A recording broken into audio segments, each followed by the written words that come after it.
Ganun po kahirap mag-alaga ng peras. Kaya alam nyo na kung bakit mas mahal ang peras compare sa apple. Yan guys, magandang araw. Another day, another process na naman po tayo dito sa perasan. Guys, ito yung ating mahiwagang paste. So, ano nga ba ang tawag sa paste na to? Ang tawag po dito ay gibberellin.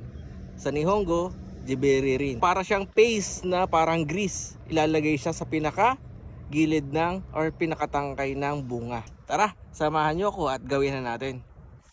So ang kailangan nyo gawin, pindot-pindutin nyo lang, and then yan lalabas na sa dulo.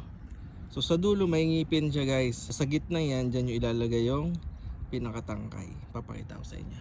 Ito na guys yung update to sa ating binawasan. So medyo lumaki na siya, and then merong malapit dito. Sorry to say pero hindi ka kailangan kasi magkatabi kayo. Ayan. So pag pinakita po tayong mga natira at magkakatabi, ito po ay tatanggalin natin. Susuot nyo lang siya doon.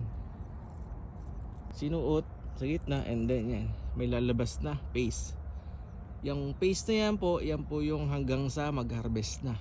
So dahil po sa paste na yan, mas mapapaagap ang ating pag-harvest and mas mapapalaki natin ang ating mga peras. So yan po yung pinaka purpose ng ating nilalagay na yan. So ang paglalagay po nito ay almost 1 to 2 weeks. So lahat po ng peras yan, isa-isa, one by one, yan po ilalagay natin ng paste na to sa bawat tangkay niya. Ganun po kahirap mag-alaga ng peras. Kaya alam nyo na kung bakit mas mahal ang peras compare sa apple. Kasi sa peras, mas madaming process and mas maalaga. So yun guys, konting kalaman. Sana kayo ay may natutunan. And thank you po.